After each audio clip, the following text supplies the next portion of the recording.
Halo pekerja keras, gimana kabarnya? Kembali lagi bersama saya, Aprian. Di video kali ini saya akan menerangkan tentang masalah-masalah yang akan timbul jika Anda terburu-buru dalam mengeksekusi epoksi. Oke, tanpa berlama-lama kita langsung saja ke intro karena siang ini saya harus terbang ke Rusia untuk menghadiri Kita Nanya Bapak Putin. Terima kasih, mari langsung ke intro.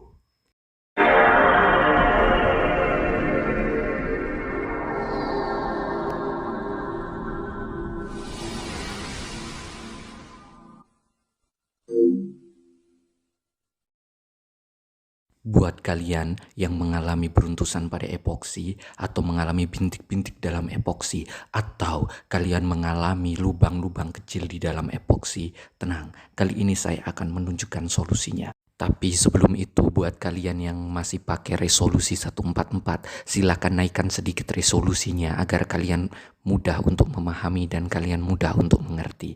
Terima kasih, mari kita masuk videonya.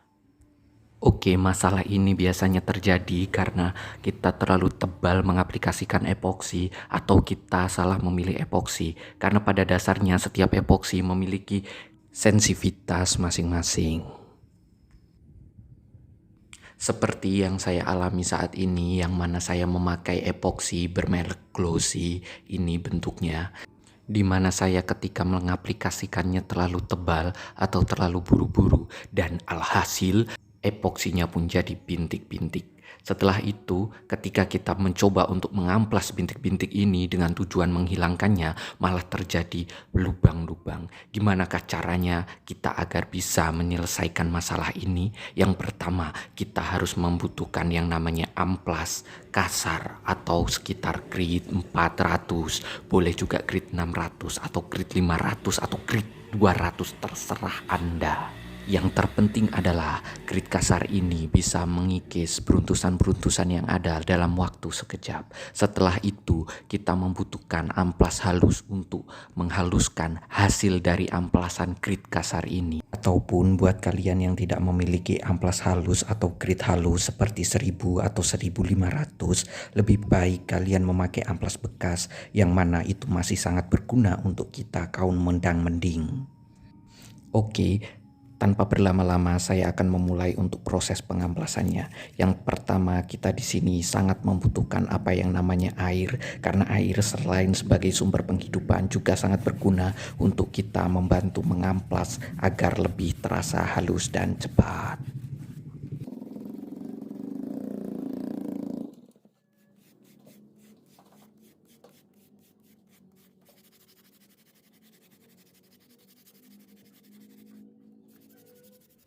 Oke, setelah kita selesai mengamplasnya, maka kita akan melihat hasil yang seperti ini.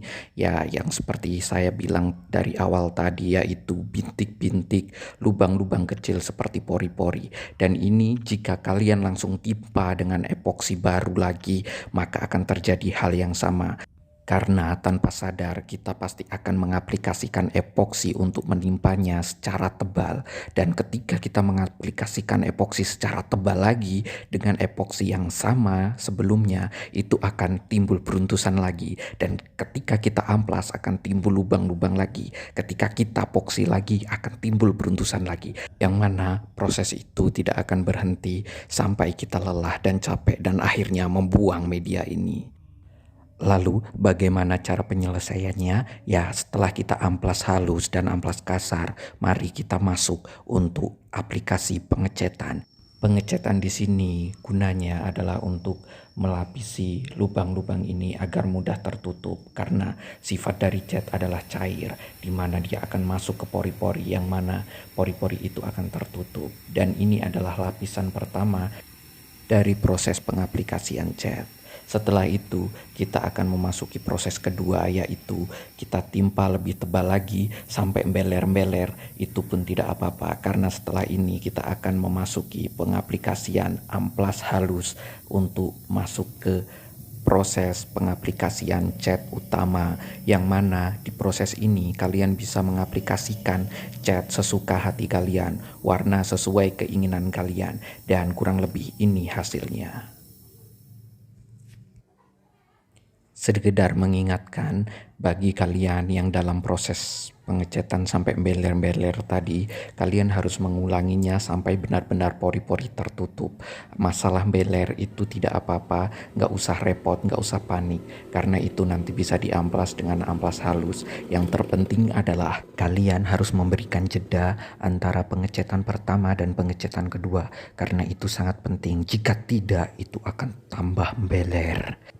Oke, saya rasa sudah cukup penjelasan saya tentang pembeleran ini. Semoga bermanfaat dan kalian yang belum subscribe, mohon klik tombol subscribe agar kalian tidak ketinggalan video-video terbaru dari saya. Terima kasih sudah menonton dan sampai jumpa.